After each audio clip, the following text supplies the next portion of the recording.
Bismillahirrahmanirrahim. Innal hamdalillah nahmaduhu wa nasta'inuhu wa nastaghfiruh wa na'udzu billahi min syururi anfusina wa sayyiati a'malina may yahdihillahu fala mudhillalah wa may yudlil fala hadiyalah. Asyhadu an la ilaha illallah wahdahu la syarikalah wa asyhadu anna Muhammadan abduhu wa rasuluh la nabiyya wa la rasula ba'dah. Amma ba'd. Ikhwati fid din, azani Allah wa iyyakum. Insyaallah di pertemuan kita kali ini akan membahas mengenai fikih aulawiyah, atau kalau bahasa lainnya skala prioritas. Ya. Kalau secara bahasa aula itu kan lebih utama. Ya berarti prioritas, ya. Tapi sebenarnya ini materi yang pernah disampaikan juga sama Al-Ustadz Al-Mukarram, Ustadz Firanda. Tapi insya Allah karena ini faedahnya banyak, ya, jadi kita bahas aja. Tapi skala prioritas dalam beramal atau fikih aulawiyah. Ya, kalau fikih kan itu ada banyak tuh ya. Ada fikih ibadah, ada fikih muamalah, ada fikih dakwah, ada juga fikih aulawiyah, ada lagi namanya usul fikih, banyak deh macam-macamnya. Nah, yang di sini bahasanya tentang fikih aulawiyah atau skala prioritas. Nah, kenapa kita perlu tahu apa yang jadi prioritas? Ada banyak tuh alasannya. Nah, poin yang pertama itu karena kita ada banyak keterbatasan, ya. Kita punya banyak keterbatasan, usia kita terbatas, kemampuan kita juga terbatas.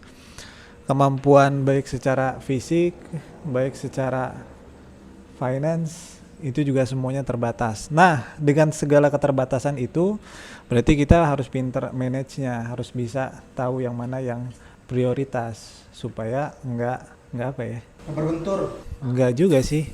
Maksudnya enggak percuma gitu, lu udah effort, ternyata ada juga yang sama effortnya tapi lu dapetnya lebih gede gitu hasilnya. Nah, nyiasatin itu aja lebih efektif. Baik.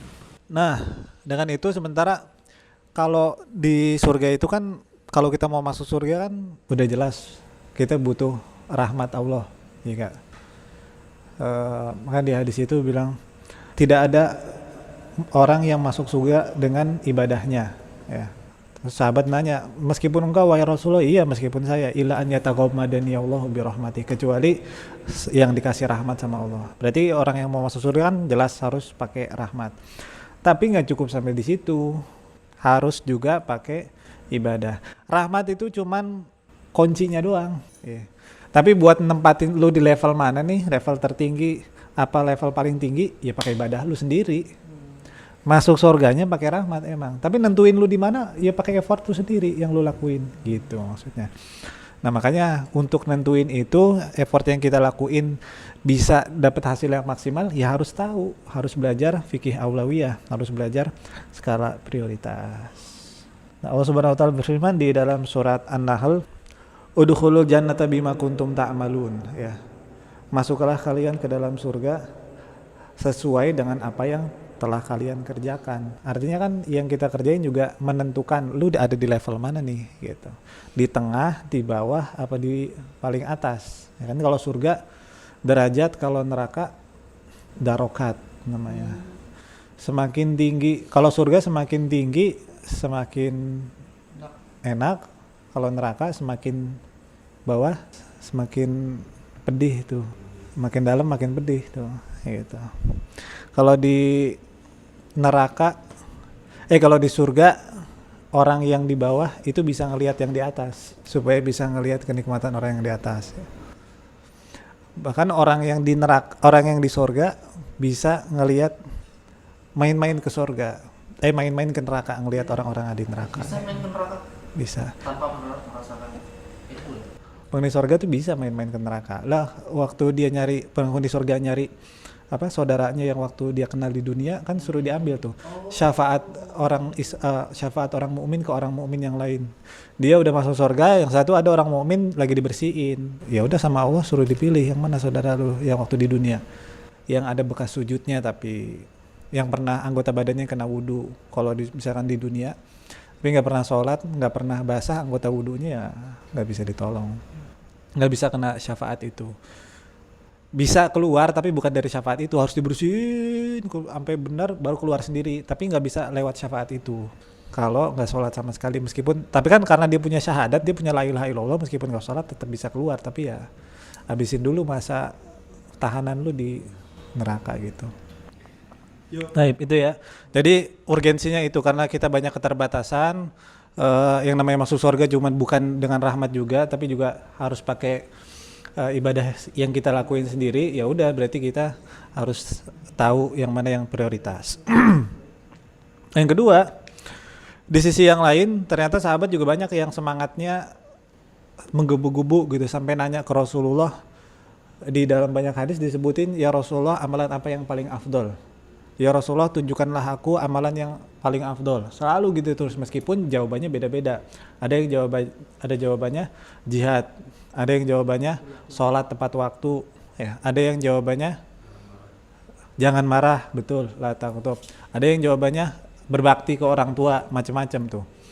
Nah di sini ulama beda pendapat nih. Terus yang mana yang benar nih? Rasul pas lagi ditanya amalan apa yang paling afdol, tapi jawabannya beda-beda terus. Nah ternyata di situ ada 3 kemungkinan. Yang pertama, kemungkinan pertama, jawaban Nabi itu dilihat kondisi yang nanya. Ya, kalau misalkan yang nanya ternyata dia dari segi, misalnya dari segi emosinya kencang banget nih, ya udah pas lagi ditanya gitu, la taghdab. Amalan yang paling bagus, yang paling afdol buat kamu, jangan marah, karena kondisi yang nanya.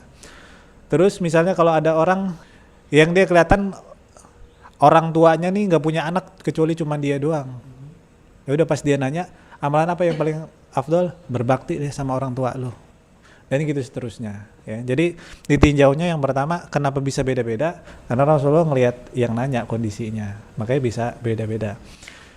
Atau kemungkinan yang kedua, kenapa bisa beda-beda jawabannya, karena jawaban Nabi itu berdasarkan kondisi kaum muslimin pada saat itu. Kalau misalkan kondisi saat itu lagi butuh prajurit buat perang, ya udah jawabannya jihad fisabilillah gitu. Amalan apa yang paling afdol? Jihad fisabilillah, ya buat motivasi mereka juga. Kalau misalkan lagi adem-adem aja, udah di atas angin apa statusnya kaum muslimin, ya udah fokus ibadah buat masing-masing. Makanya sholat 5 waktu, terus berbakti sama orang tua dan seterusnya ya. Jadi kenapa bisa beda-beda, karena ngelihat kondisi kaum muslimin pada saat itu sesuai dengan kondisinya.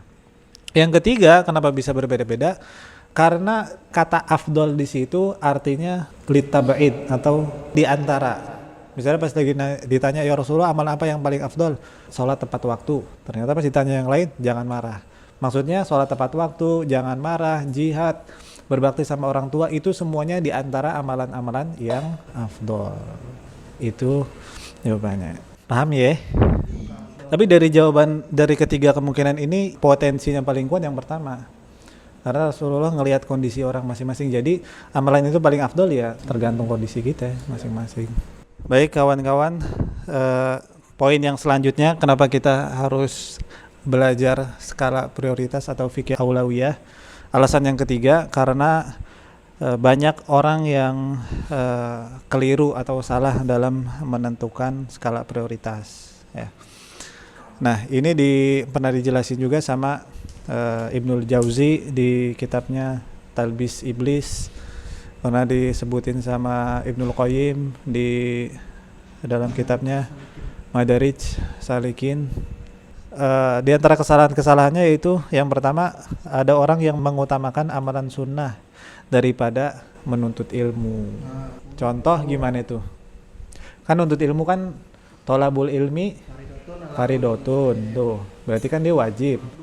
Nah sementara ada amalan yang lain yang hukumnya cuma sunnah aja, nggak sampai fardu, tapi dia malah lebih ngutamain yang itu. Contoh misalnya nih, lu diajak kajian, kita ke kajian yuk. Tak dulu nih gue lagi silaturahim ke keluarga gue. Padahal bisa entar-entar, bisa besok-besok juga. Kajian cuma ada itu doang. Nah dia lebih ngutamain ziarah atau silaturahim ke kerabatnya daripada nuntut ilmu. Harusnya mah yang lebih wajib yang ini dulu gitu. Kecuali ada darurat ya, dia lagi sakit harus dikunjungi, nah itu beda cerita lagi. Tapi ini cuman main doang, ya diomongnya juga ya kosong lah paling di sana juga. Nah, pas dia lagi ngutamain ziarah atau silaturahim, berarti dia salah menentukan skala prioritas. Harusnya menuntut ilmu. Yang berikutnya lebih semangat sholat malam dan sholat duha daripada sholat fardu. Khususnya sholat sunnah lah ya, lebih semangat sholat yang sunnah daripada sholat yang fardu. Atau sholat qobliyah subuh di rumah dulu, buru ngejar-ngejar, padahal qomatnya cuma 5 menit dari habis azan. Dia bangunnya mepet, nyempetin sholat qobliyah subuh dulu di rumah, pas nyampe masjid masbuk. Nah ini salah. Intinya sebesar apapun pahalanya sholat sunnah, ya tetap gedean sholat wajib lah. Sholat qobliyah subuh apa pahalanya? Dunia dan sisinya. Oh iya, lebih baik kan daripada dunia dan sisinya. Gimana sholat subuhnya? Intinya sih gitu. Lagi kan sunnah kan bisa dikodo ya Tate. Nah, yang sunnah juga bisa dikodo. Kalau misalkan lu nggak sempat sholat qobliyahnya abis subuh juga bisa jadi ba'diyah. Tapi namanya tetap qobliyah. Cuman dikodo jadi setelah sholat. Gitu. Tapi jangan keseringan juga. Jangan keseringan. Ada contoh dari Rasul. Kalau itu contohnya dari yang dilakuin Rasulullah pas lagi sholat zuhur. Rasulullah pernah setelah sholat zuhur kedatangan tamu. Ya, langsung dong menjamu tamu. Ternyata ngejamu tamunya sampai asar. Nah, sementara yang tadi Rasulullah belum sholat ba'diyah. Setelah zuhur, zikir, nemuin tamu, ngelayanin tamu sampai asar. Udah masuk waktu asar, belum sholat ba'diyah zuhur. Sholat asar, abis itu langsung sholat ba'diyah zuhur di waktu asar. Lanjut nih ya. Yang ketiga, kenapa banyak salah nentuin skala prioritas? Itu yang dijelaskan sama Ibnul Qayyim Al-Jauziyah di Madarijus Salikin. Ternyata yang terjadi kayak gitu bukan cuman karena faktor internal aja, tapi karena ada faktor eksternal juga. Bisikan setan. Bisikan setan juga bisa nyebabin dia salah nentuin skala prioritas. Nah, yang ketiga, setan menyibukkan seseorang dengan ibadah yang mafdul daripada yang afdol. Lawannya afdol. Contohnya di malam 27 Ramadan. Itu kan malam yang paling paling diharapkan untuk terjadinya Lailatul Qadar. Harusnya yang afdolnya dia ibadah apapun itu, tapi dia ngelakuin ibadah yang lain. Silaturahim lah. Iya. Ziarah, mencari rezeki bisa. Masih. Cari nafkah ya. Cari nafkah. Itu yang salah. Harusnya ibadah. Itu yang mafdul. Yang afdolnya ibadah. Iya. Jadi ada faktor eksternal juga, bisikan dari setan yang bikin orang malah cenderung ngelakuin yang mafdul daripada yang lebih afdol. Padahal di waktu itu harusnya ngelakuin yang afdol daripada yang mafdul. Nah, ada tambahan yang lain. Begitu juga dengan orang yang lebih sibuk ngelakuin hal yang bid'ah daripada yang sunnah. Lu kasih contoh deh tuh. Lanjut aja ya. Manfaat yang lain untuk mengetahui fikih aulawiyah atau skala prioritas, yaitu supaya tidak terjadi praktek berlebih-lebihan di dalam beribadah. Maksudnya dia terlalu ngoyo banget ngotot ibadah, malah ya ada ibadah atau kewajiban yang lain malah jadi terlantar, terabaikan. Dan ini pernah terjadi di zaman Rasulullah SAW yang seperti yang ada di hadis Abdullah bin Amr. Rasulullah dengar Abdullah bin Amr ini suka puasa, sholat malam. Nah, ternyata hal itu dan dilakukannya tuh ngoyo gitu sama si Abdullah bin Amr ini. Ya udah ditegur sama Rasulullah. Fa ini asumu wa uftir. Kemudian usolli wa anam. Saya juga, wahai Abdullah bin Amr, saya juga puasa tapi saya berbuka.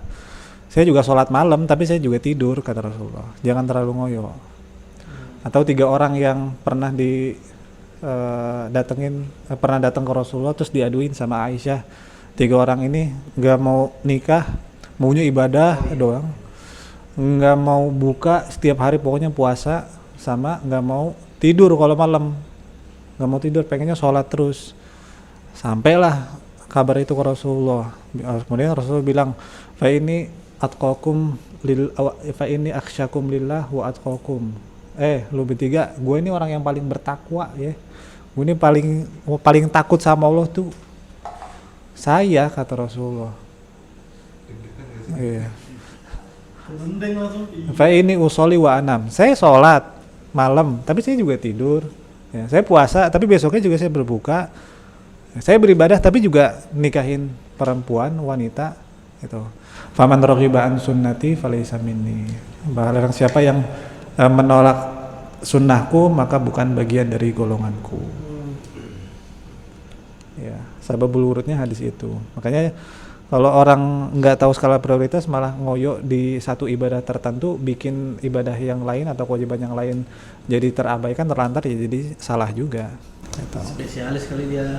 Spesialis pas sunnah.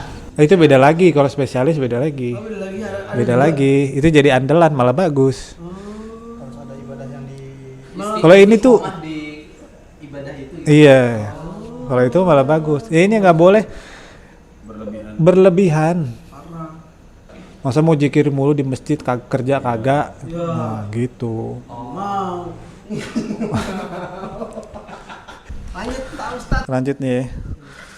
Nah itu udah kita jelasin urgensinya. Sekarang kita bahas tinjauan ya. Kita harus tahu nih berarti mana amalan yang paling afdol. Kita udah tahu nih yang paling afdolnya. Nah, sekarang berarti pertanyaannya, gimana sih supaya tahu amalan mana yang paling afdol? Itu ditinjau dari dua hal. Yang pertama, kalau amalan itu ditinjau dengan amalan itu sendiri. Yang kedua, kalau amalan itu ditinjau dengan amalan ibadah yang lain. Kita bahas kalau amalan ditinjau dari amalan itu sendiri ya.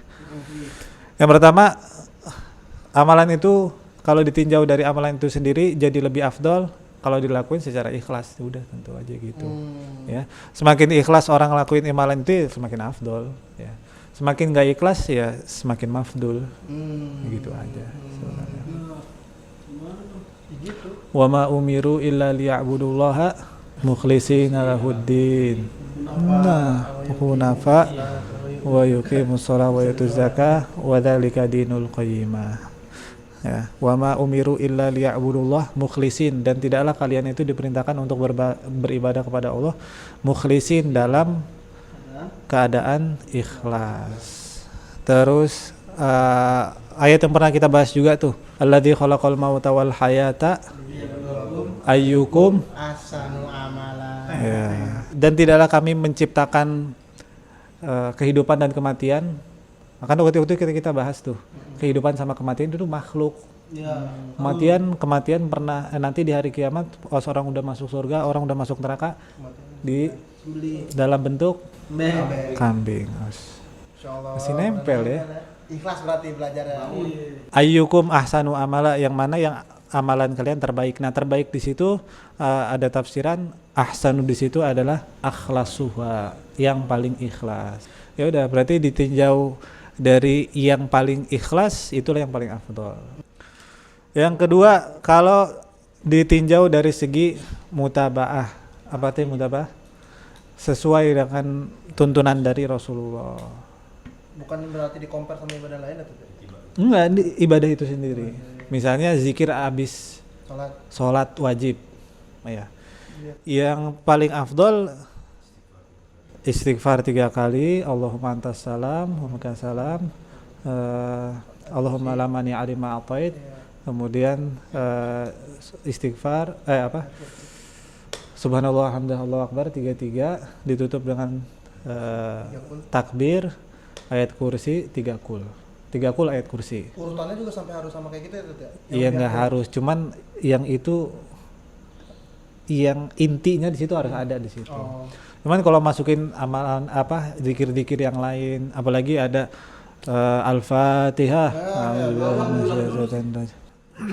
Yang ketiga, amalan itu paling afdol kalau ditinjau dengan amalan itu sendiri kalau waktu pengerjaannya tepat. Ya, waktu pengerjaannya tepat. Sesuai dengan waktu yang paling afdolnya. Contohnya, kalau sholat fardu yang paling afdol ya di awal waktu, habis azan, ya. Ya, pas azan. Memang boleh lu sholat zuhur jam 2, sholat zuhur setengah 2 boleh. Ya, tapi kalau ditinjau yang paling afdol, yang paling tepat waktu mengerjakannya waktunya ya di awal waktu. Pahalanya juga beda tuh ya Tat? Ya, beda dong. Beda. Itu Contoh yang lain istighfar. Apa waktu yang paling afdol? Istighfar di waktu sahur. Wal mustaghfirina bil ashar. Wabil ashari hum yastaghfirun. pas kemarin Ramadan. Nah, misalnya pas lagi abis sahur nih, lu masih ada waktu nih 1/4 jam, 15 menit baca Quran aja. Salah, harusnya di situ istighfar aja.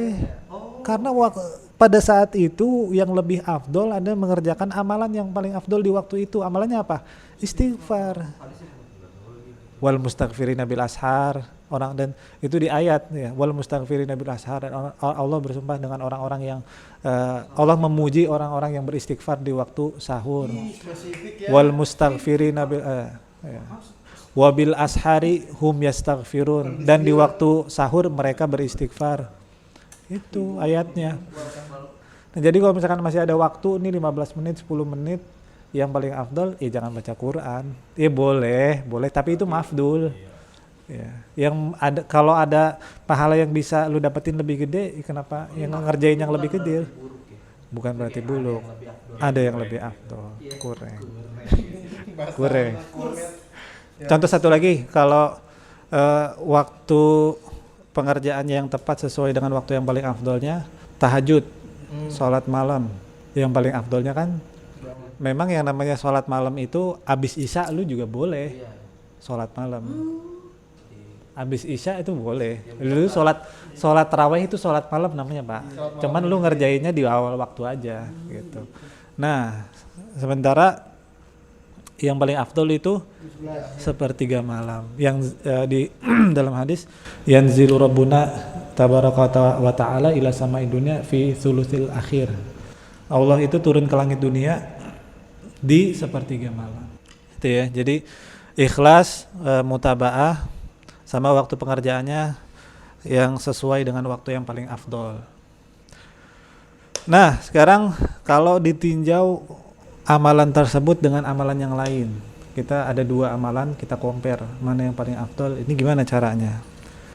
Yang pertama, yang paling continue, ahabul a'mali ilallah adwamuha wa in qalla, di dalam hadis itu.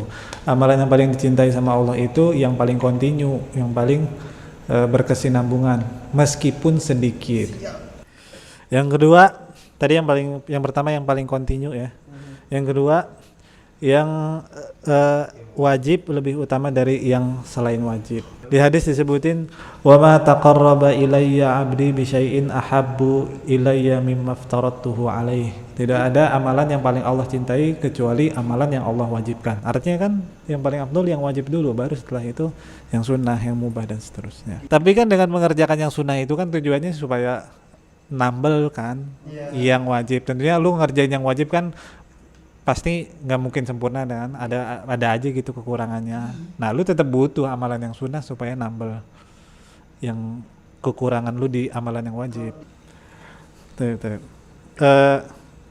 Yang ketiga ya, kalau amalan itu ditinjau dengan amalan yang lain, yaitu adalah yang paling afdol, amalan yang manfaatnya besar untuk kemaslahatan orang yang banyak, lebih baik. Ada 2 amalan nih, tapi amalan yang satu maslahatnya lebih gede buat orang banyak, sementara yang amalannya satu lagi cuman buat lu doang benefitnya. Ya udah, yang maslahatnya lebih banyak itu lebih afdol. Contohnya misalnya di hadis itu disebutin, la an amshi ma'a akhi fi hajatihi ahabbu ila Allah min an a'takifa fi hadzal masjidi syahron. Aku berjalan bersama saudaraku yang lain untuk nemenin dia memenuhi kebutuhannya, keperluannya. Lebih aku sukai kata Rasul daripada aku i'tikaf di Masjid Nabawi 1 bulan. Ini kan nemenin dia untuk apa? Misalnya ada kebutuhan apa, kita temenin atau dia perlu bantuan kita, ya udah kita temenin. Itu lebih afdol daripada lu cuman baca Quran, lu cuman i'tikaf di masjid yang mana manfaatnya, benefitnya cuman buat lu sendiri doang. Sementara yang itu orang lain juga bisa terbantu. Misalnya contohnya lu lagi ngaji nih, kalau nggak lagi baca Quran di rumah, tiba-tiba lu dapet telepon dari temen lu, bisa tolong gue, bisa tolong gue nggak antri pinjem mobil lu anterin gue, ada nyokap gue harus diantar nih ke rumah sakit, lu lagi ngaji, lagi baca Quran. Lebih afdol karena masalahnya iya temen lu kebantu, nyokap temennya kebantu. Itulah. Yang berikutnya, yang keempat, amalan yang terbaik yang dilakukan sesuai dengan waktunya. Beda sama yang tadi ya. Iya. Kalau ini sesuai yang waktunya. Contohnya pas lagi azan, lu udah datang ke masjid nih sebelum azan pokoknya lu udah standby, udah di masjid tuh saf pertama sambil megang Quran lagi tilawah. Azan nih. Allahu Akbar. Yang lebih afdal saat itu apa yang lu lakuin? Jawab azan, jangan tetap lanjut baca Quran, tutup dulu Qurannya, dengerin azan, jawab azannya. Karena di saat itu yang paling afdal ya mendengarkan azan dan menjawab. Gitu. Tutup dulu Qurannya. Nah, kalau sholat sunnah, kecuali lu masuk udah sholat abis itu azan. Lanjutin gak apa-apa. Lanjutin aja, jangan dibatalin sholatnya. Nah, kecuali kalau misalkan lu udah baru datang terus ngelihat muazin udah kayak gini, jangan sholat. Kecuali sholat sunnah. Kenapa? Karena lu tetap dapat 2 keutamaan, menjawab azan, abis itu lu masih bisa sholat. Gitu. Itu sih. Jumat nggak tadi? Tahiyatul masjid pas. Iya, kecuali yang pas sholat Jumat ya. Gimana Master? Coba jelasin deh. Jadi datang pas kan ada 2 nih, ada yang azan dulu, ada yang imam udah naik nih. Misalnya yang imam udah naik nih udah salam terus azan kan. Kita baru datang masjid, kita belum sholat tahiyatul masjid. Nah, kita sholat tahiyatul masjid dulu. Supaya nggak ketinggalan khutbah. Atau lu lagi dengerin kajian misalnya di YouTube nih, orang tua lu minta tolong sama lu, apapun itulah minta tolongnya, tolong dong, nelpon lah atau ngapain, ya udah tutup YouTube-nya, kalau lu lagi ngaji tutup Qurannya, bantuin orang tua lu, karena baca Quran itu semuanya hukumnya nggak lebih wajib daripada berbakti sama orang tua. Sementara kita nolongin orang tua hukumnya wajib karena itu masuk ke dalam bakti. Yang kelima, yang berikutnya, amalan yang berkaitan dengan zat ibadah itu lebih utama dari yang lain. Maksudnya kalau benefit itu baliknya ke ibadah itu sendiri, itu lebih afdol daripada amalan yang harusnya lu lakuin di ibadah tersebut. Contoh perempuan afdolnya sholatnya di mana? Di rumah kan, ya. Wa buyutuhunna khairun lahunna, dan rumah mereka itu lebih baik bagi mereka. Nah, tapi kalau misalnya di rumah itu dia sholat malah jadi nggak khusyuk atau malah males-malesan gitu. Kalau misalkan ke masjid dia malah jadi semangat, ada orang-orang juga yang lain yang sholat di masjid bisa dengerin bacaan imam, jadi dia nggak, kalau di rumah cuman bacanya itu aja gitu. Kadang ngelamun gitu ya. Iya, kadang malah nggak khusyuk ya, khususnya kalau misalkan di Ramadan gitu ya. Di Ramadan kalau sholat tarawihnya di masjid dia lebih khusyuk, banyak orang yang lain juga lebih semangat, lebih khusyuk dengerin. Nah itu kalau dia ngerasain itu lebih afdol di rumah, berarti lebih afdol di masjid daripada di rumah. Meskipun secara secara dalil di Al-Quran disebutkan rumah-rumah mereka lebih baik bagi mereka kan, tapi kalau dilihat dari faktor kekhusyuan dia ngerjain sholatnya di mana, ya udah itu berarti lebih afdol buat dia. Nah, gue tuh nggak pernah sholat sunnah qobliyah di rumah, selalu sholat sunnah qobliyah itu di masjid. Ha-ha. Kan sholat sunnah kan sebaiknya di rumah juga. Betul. Kan? Nah karena kalau di rumah tuh kepikirannya berapa menit lagi ya gitu, jadi nggak khusyuk sholatnya, jadi selalu di masjid. Nah itu sama. Atau ada kasus yang hampir sama, sholat ba'diyah misalnya. Ini gue kalau nggak sholat ba'diyah di masjid nggak bakalan sholat nih di rumah. Gue mendingan sholat di sini deh. Kayak gitu. Itu masuk, ya nggak apa-apa. Meskipun yang afdolnya kan namanya sholat selain wajib harusnya di rumah supaya terbebas dari riya kan. Tapi kalau lo sholat di rumah malah males, ya nggak apa mendingan di masjid aja. Yang terakhir, ya ibadah itu dinilai lebih afdol daripada ibadah yang lainnya kalau ditinjau dari kita memilih ibadah tersebut yang Allah bukakan jalan yang termudah buat kita. Contohnya misalnya jalan ibadah manalah yang Allah mudahkan buat kita, ya udah kita fokusnya di situ. Contoh orang yang dikasih harta berlebih, ya udah lu fokus ibadahnya sedekah aja gitu. Tapi kalau harta pas-pasan tapi punya skill editing, ya udah fokus editing video-video dakwah aja. Angel. Itu. Sambil double itu. Itu. Jadi ibadahnya tuh fokus di cara yang Allah bukain jalannya, lu bisanya di situ, ya udah di situ. Baik, itu saja kawan-kawan sekalian pembahasan kita pada kesempatan kali ini. Mudah-mudahan Allah memberikan kemudahan buat kita untuk mengamalkan ilmu yang kita dapatkan di kesempatan kali ini. Kita cukupkan sampai di sini. Kita tutup dengan kafaratul majlis. Subhanakallahumma wa bihamdik asyhadu an la ilaha illa anta astaghfiruka wa atubu ilaik. Wassallallahu ala nabiyyina Muhammad wa ala alihi wa sahbihi ajmain. Walhamdulillahi rabbil alamin.